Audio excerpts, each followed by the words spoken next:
नमस्कार। BA final प्रथम प्रश्न पत्र के अंतर्गत हम आधुनिक कविता का इतिहास अध्ययन कर रहे हैं। इसी संदर्भ में आज हमारी व्याख्यान का विषय है समकालीन कविता। इससे पूर्व की कक्षा में हमने समकालीन कविता की परिभाषा, उसका समय सीमा और उसकी कुछ प्रमुख प्रवृत्तियों का अध्ययन किया था। इसके विकास क्रम के अंतर्गत हमने 60 के दशक से लेकर 21वीं शताब्दी का जो प्रारंभिक समय है उस समय तक समकालीन कविता को समझने का प्रयास किया। आज हम समकालीन कविता के अंतर्गत ही वर्तमान संदर्भ में 21वीं सदी का ये जो दूसरा दशक चल रहा है, इसमें कविता का, आधुनिक कविता का क्या रूप है, इस संबंध में चर्चा करेंगे। विद्यार्थियों, नंदकिशोर नवल समकालीन कविता के संबंध में अपनी बात रखते हुए कहते हैं कि हिंदी कविता कल्पना और मिथक से यथार्थ की ओर, व्यक्ति से समाज की ओर और असाधारण से साधारण की ओर विकसित हुई है। निश्चय ही जटिल रूप में, क्योंकि इस विकास में यथार्थ के साथ कल्पना और मिथक को, समाज के साथ व्यक्ति को और साधारण के साथ असाधारण को छोड़ा नहीं गया। कुल मिलाकर समकालीन कविता विद्रोह की कविता है। यह विद्रोह कहीं भले पूर्णतः प्रकट हो और कहीं दबा हुआ या व्यंग्य रूप में। तो नवल किशोर की ये जो कोटेशन है, डॉक्टर नवल किशोर की ये जो शब्द हैं, उनमें हम समकालीन कविता का कुछ थोड़ा बहुत जो आभास है वह समझ सकते हैं कि वह किस तरफ इंगित कर रहे हैं। मुख्य रूप से पूर्व की जो कविता है उससे बहुत अधिक विभिन्नता लिए हुए समकालीन जो कविता है वह मुख्य रूप से जिस बात की अभिव्यक्ति करती है वह समाज की अभिव्यक्ति करती है, साधारण की अभिव्यक्ति करती है, यथार्थ की अभिव्यक्ति करती है। लेकिन इसके साथ साथ उसने असाधारण को या व्यक्ति को या कल्पना को उसने छोड़ा भी नहीं है। उनको साथ लेके ये वर्तमान परिदृश्य को भी इंगित करती है, उसे शब्दांकित करती है। और इस वर्तमान को अभिव्यक्त करने में, इस समकालीन को अभिव्यक्त करने में इसने जो माध्यम अपनाया है उसमें कहीं ना कहीं विद्रोह का स्वर दिखाई देता है। ये विद्रोह कहीं प्रकट रूप से दिखाई देता है और कहीं कहीं व्यंग्य के रूप में या अप्रत्यक्ष रूप से भी यह व्यंग्य, ये जो विद्रोह है, यह दृष्टिगोचर होता है। समकालीन कविता के वर्तमान परिदृश्य के अंतर्गत यदि हम बात करें तो वर्तमान जो समय है वो पूंजीवाद के विकास का समय है और इस पूंजीवाद के विकास के साथ साथ उसकी संस्कृति, स्वयं की संस्कृति, वह भी विकसित होती गई है। इस पूंजीवादी संस्कृति के अंतर्गत हम देखते हैं कि वैश्वीकरण, उपभोक्तावाद, बाजारवाद, आर्थिक साम्राज्यवाद, उपनिवेशवाद की जो संस्कृति है वह इस पूंजीवादी विकास के साथ हमें प्राप्त हो रही है। बाजारवाद और वैश्वीकरण के अंधी दौड़ के बीच मानवीय संवेदनाएं जो हैं वो कुंठित हो रही है। इस संकट काल में हिंदी के समकालीन कविता अत्यंत निडरता और साहस के साथ आगे बढ़ रही है। भूमंडलीकरण और वैश्वीकरण के उत्तर आधुनिक दौर में कविता प्रत्येक घटना को बड़ी सजगता के साथ देख रही है और जिसके विविध रूप हमें दृष्टिगोचर होते हैं। आज हम इस व्याख्यान में इसी बात की चर्चा करेंगे कि ये जो कविता है, जो आज भूमंडलीकरण और वैश्वीकरण का जो उत्तर आधुनिक दौर है जहाँ से ये गुजर रही है, इस समय यह अपनी स्वयं की अभिव्यक्ति किस रूप में कर रही है। कविता में ये जो वर्तमान का जो सच है, समकालीन समय का जो सच है, वह किस रूप में सामने आ रहा है। किन किन कथ्यों की, किन किन विषयों की अभिव्यक्ति समकालीन कविता के इस वर्तमान परिदृश्य पटल पर हमें दृष्टिगोचर हो रही है।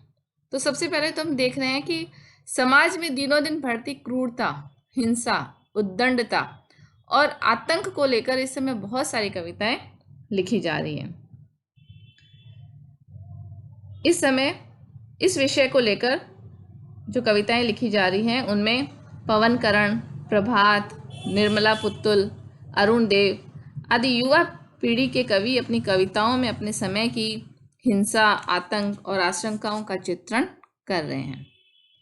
इसके साथ साथ समाज के आदमी के भीतर की बेचैनी और छटपटाहट की पूर्ण अभिव्यक्ति समकालीन कविता कर रही है।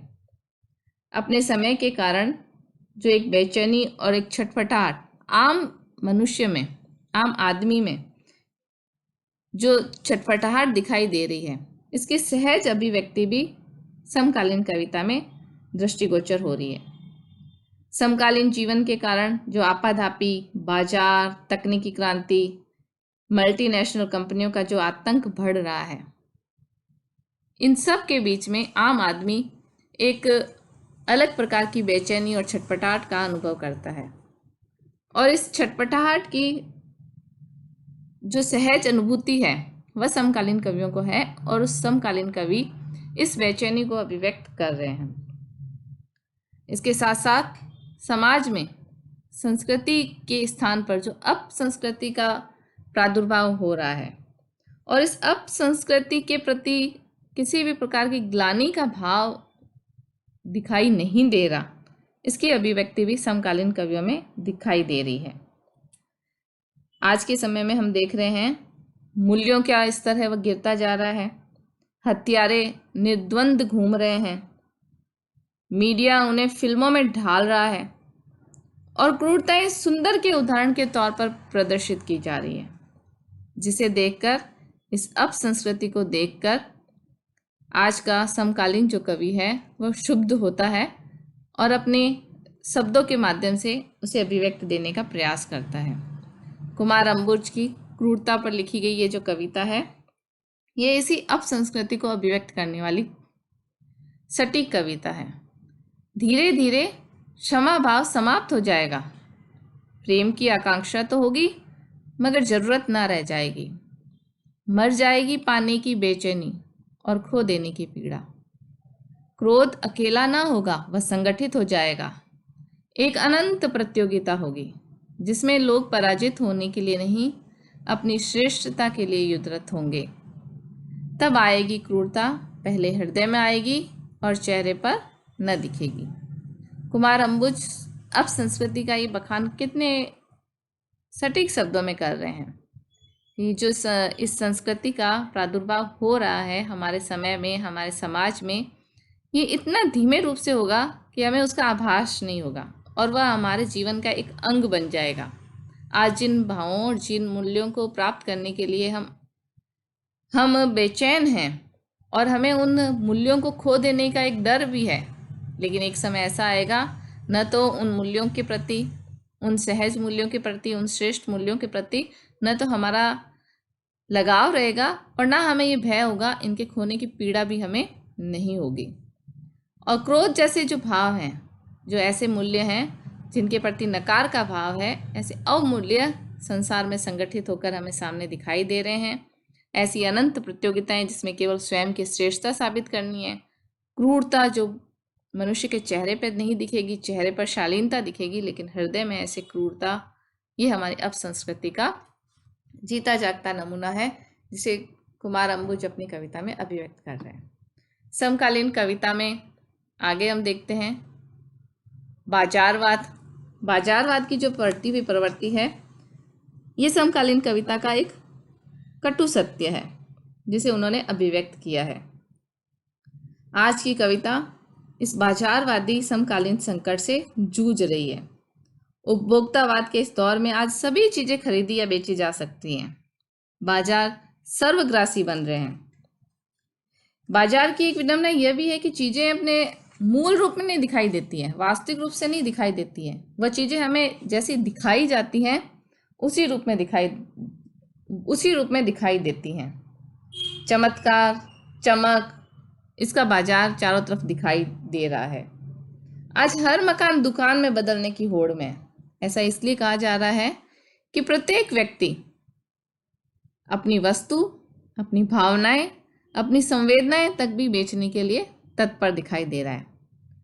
मुक्त बाजार की असीमित समृद्धि और खुशहाली का चित्रण ज्ञानेंद्र पति ने अपनी आज़ादी और गुलामी कविता में यूं लिखा है। आज़ादी के गोल्डन जुबली साल में, आज़ादी का मतलब है बाजार से अपनी पसंद की चीज़ें चुनने की आज़ादी, और आपकी पसंद वे तय करते हैं जिनके पास उपकरणों का काया बल, विज्ञापनों का माया बल। आपकी आज़ादी पसंद है उन्हें, चीज़ों का गुलाम बनने की आज़ादी। तो ज्ञानेंद्र पति की ये जो कविता है संशय आत्मा से ली गई है, और इसमें ये बता रहे हैं कि जिस आज़ादी के गोल्डन जुबली वर्ष में हम प्रवेश कर रहे हैं, उसमें बाजारवादी संस्कृति के कारण आज़ादी का मतलब ही परिवर्तित हो गया है। आज बाजार में अपनी पसंद चुनने की जो आज़ादी है, हम उसे आज़ादी मान रहे हैं। बाजार से जो चीज़ हम चाहें वह खरीद लें। बाजार का अभिप्राय यहाँ केवल दुकानों पे मिलने वाली वस्तुएं ही नहीं, बल्कि ये भावनाओं, संवेदनाओं और अनुभूतियों तक की भी बात है। ये आज़ादी, जो चीज़ें चुनने की आज़ादी है, वह हम नहीं तय करते। हम केवल उस आज़ादी को प्राप्त करने के एक गर्व में ही जी रहे हैं। हमारी पसंद तय वो करते हैं विज्ञापनों में जो हमें दिखाया जाता है। विज्ञापन हमारे लिए आवश्यकता उत्पन्न करते हैं और हम उस आवश्यकता के वशीभूत होकर उस विज्ञापन के मायाजाल में फंसकर वही चीज़ खरीद रहे हैं। तो ज्ञानेंद्र पति के इस पंक्तियों में समकालीन जो बाजारवाद है उसके प्रति तीव्र विद्रोह है, वह दृष्टिगोचर हो रहा है। तो समकालीन कविता की प्रमुख प्रवृत्ति बाजारवाद भी है। इसके अतिरिक्त समकालीन कविता दलित विमर्श से भी अछूती नहीं है। ये दलित विमर्श को वाणी देती है। दलित का अभिप्राय यह है कि समाज का जो दबा कुचला तबका है, जिसे हमेशा से हाशिए पर रखा जाता है, जिसकी बात सुनने वाला कोई नहीं है, कानून के द्वारा बहुत सारे अधिकार देने के पश्चात भी जमीनी हकीकत पर उनकी क्या स्थिति है, समकालीन कविता इसको भी अभिव्यक्त करती है। एकांत श्रीवास्तव, इबार रबी, कात्यायनी इत्यादि अनेक कवियों ने इस दलित विमर्श को लेकर अपनी कविताएं लिखी है। इसी प्रकार से समकालीन कवियों ने नारी के प्रति भी अपनी संवेदना अभिव्यक्त की है। वर्तमान पुरुषवादी समाज में नारी को कोई अधिक अधिकार प्राप्त नहीं है। समकालीन हिंदी कविता में नारी आंदोलन से जुड़ी हुई अनेक कविताएं लिखी जा रही है। विनोद दास, देवी प्रसाद, कात्यायनी, गगन गिल इत्यादि नारी विषयों से संबंधित कविताएं लिख रहे हैं, जिसमें एक स्त्री के मन की सच्ची पीड़ा को अभिव्यक्त करती ये कविताएं समकालीन परिदृश्य को हमारे सामने साकार करती हैं। अन्य विषयों के साथ साथ पर्यावरण भी समकालीन कविता का एक मुख्य विषय है। मौसम चक्र के गड़बड़ाने से लेकर ओजोन की परत में छेद हो जाने के हादसे मामूली नहीं है। हिंदी के अनेक कवियों ने इस पर भी अपनी चिंता व्यक्त की है। आज ये जो पर्यावरण की जो चेतना है, समकालीन कविता में पूरे जोर के साथ अभिव्यक्त की जा रही है। पर्यावरण का ये जो संकट है, ये केवल बाहरी ही नहीं, आंतरिक पर्यावरण की बात भी समकालीन कवि करते हैं। भावना के स्तर के साथ साथ बाहरी जो पर्यावरण है, हिंदी के अनेक कवियों ने उस पर चिंता व्यक्त की है। तकनीकी सभ्यता धरती के स्नायु तंत्र को छीन भिन्न कर रही है, प्रकृति की स्वाभाविकता को नष्ट कर रही है और धरती और प्रकृति विक्षुब्ध हो रही है। इसकी परख समकालीन कवियों को है, जिसकी अभिव्यक्ति वह अपने भावनाओं के द्वारा अपनी कविताओं में कर रहे हैं। इसके साथ साथ हम देख रहे हैं कि आज लगभग तय हो चुका है कि पूंजीवादी मानसिकता, वैश्वीकरण, बाजारवादी आदि के सम्मिलित रूप ने एक ऐसी अमानवीयता को जन्म दे दिया है जिसका बुरा असर प्रकृति पर भी पड़ रहा है। इसके साथ साथ आज के कवि वर्तमान की क्रूर विडंबनाओं का चित्रण करते समय अपने ऊपर कई दबावों को भी महसूस करते हैं। तकनीकी क्रांति का दबाव, आर्थिक साम्राज्यवाद का दबाव, नई आर्थिक नीति का दबाव और इन सब के ऊपर वैश्वीकरण की जो नई संस्कृति है उसका दबाव, और इन सब पूंजीवादी दबावों का, बाजारवाद का, वैश्वीकरण का, मल्टीनेशनल कंपनी का दबाव किस प्रकार से एक आम किसान को आत्महत्या के लिए मजबूर करता है, मजदूरों के संघर्ष को किस प्रकार से यह वैश्वीकरण बढ़ा रहा है, उनके प्रति भी सहानुभूति समकालीन कविता में प्रमुख स्थान पाती है। न केवल सहानुभूति, अपितु उनके भीतर की पीड़ा को एक कटु वाणी के साथ, एक तिक्त वाणी के साथ अभिव्यक्त इन कवियों ने किया है।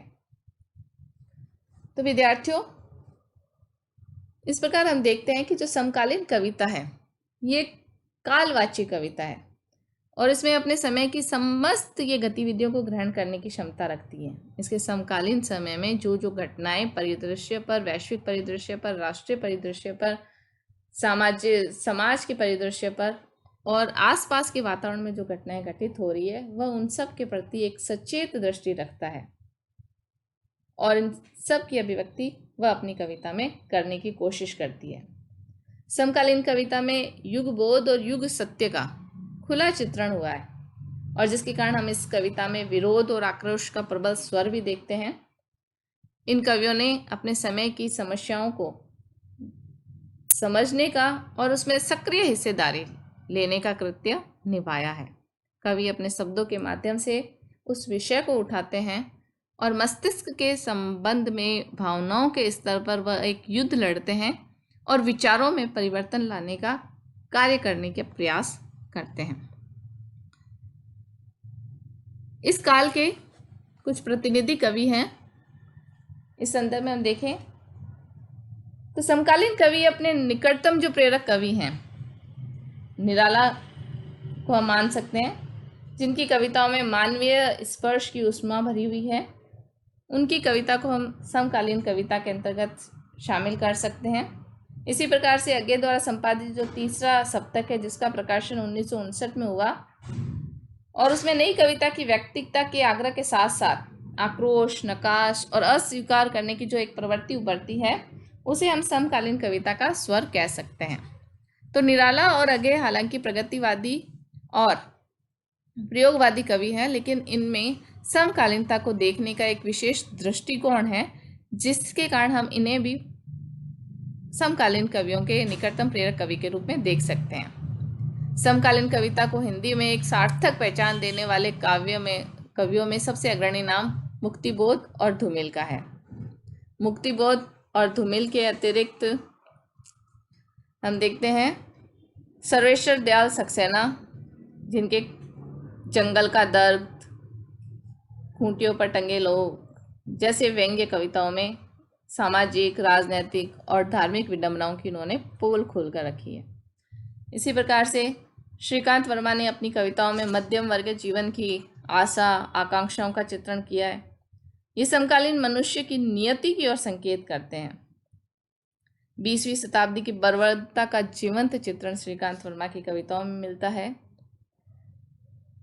धूमिल की जो कविताएं हैं, संसद से सड़क तक, डरावनी सच्चाई, कल सुनना मुझे इत्यादि, ये जो कविताएं हैं ये मनुष्य के मोह भंग, बेचैनी, त्रास, आक्रोश और संघर्ष को अभिव्यक्त करती हैं।